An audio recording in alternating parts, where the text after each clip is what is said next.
When we think about yoga, we typically think of poses like this or poses like this. While they look cool, they are very hard to master and they're not really the purpose of yoga. So really they just create a misconception. We all look for ways to better ourselves mentally and physically, and yoga is a great way to do that. For the past 2 years, I've taken yoga classes and I've even led a few myself. Some of us are athletes in here and we know how easy it is to get injured while playing our sport.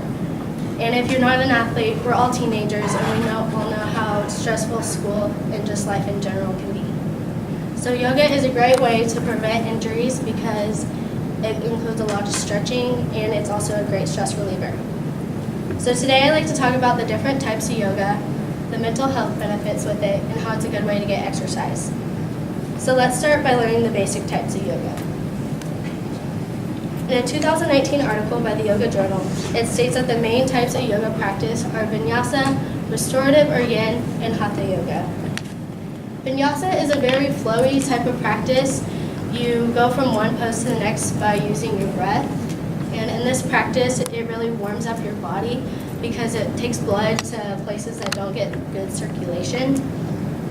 And so this type of practice is great for relieving soreness or even to get a light workout.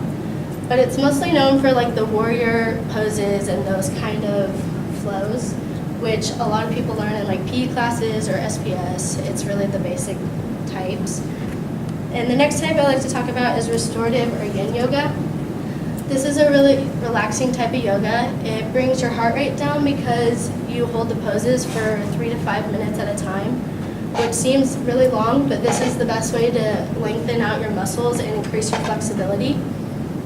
And a lot of people can't touch their toes in a position like this, so tools like straps really help you accomplish the pose and get the stretch without cheating yourself and having to like bend your leg. And then the last type I want to talk about is hatha yoga.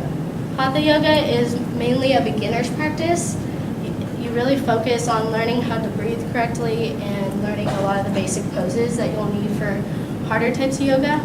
So they teach you that it's best not to breathe with your chest but from your lower abdomen, and you want to breathe in for 5 to 10 seconds and exhale for 5 to 10 seconds. And then some of the basic poses you'll learn is at the top, that's downward dog. You do it in practically every single type of yoga you'll do. And then easy pose is at the bottom. You pretty much start your yoga practice in that position. So now that we have an overview of the different types of yoga, let's talk about mental health. In an essay published in 2012 by the U.S. National Library of Medicine, yoga has been proven to reduce depression, fatigue, anxiety, and stress. All these practices are helpful in relieving these types of issues. Certain asanas, or what we call poses in yoga, relieve stress. For example, child's pose. This is the position you were in when you were in your mother's womb, which is kind of weird to think about, but this is why this pose feels so natural to us and brings a lot of stress relief. But the most important part of yoga is your breath, or what we call pranayama. Pranayama helps you clear your mind, so it's really great for relieving anxiety, and a good system to try to do this is to breathe out of one side of your nose at a time. So you put your nose on one side and you breathe in 5 to 10 seconds and exhale 5 to 10 seconds just like normal. And then after doing this for a few minutes, you'll feel less tight and restricted and you won't feel as stressed out or anxious. So now that we've learned a little bit about the mental health, let's talk about how it's a good way to get exercise. When we talk about exercise, we picture running, lifting weights, or just going to the gym. But research from a 2016 Time magazine says that yoga is just as efficient as any other type of workout, which is kind of hard to believe, but it's very true. Nowadays, we assume that workouts have to be vigorous in order to get results.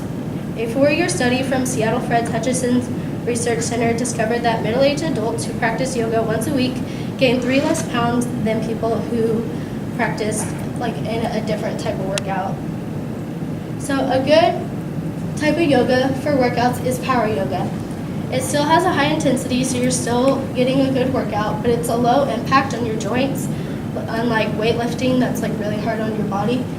and it makes you utilize all your muscles. So you'll sweat and you'll feel it, and especially works your core, which should be like your foundation with any activity you do. And it's also a very flowy type of workout like vinyasa, so it requires you to focus on your breath too. So maybe power yoga is a good new workout routine for you. All these different types. So today we talked about the different types of yoga, the mental health benefits, and how it's a good way to get daily exercise. If you're injured, stressed out, or just need a good workout, yoga is always a good option for you. Yoga is for everyone, no matter your age, and it's not about just mastering crazy poses like this. It's about benefiting your body and your mind. So thank you, and namaste.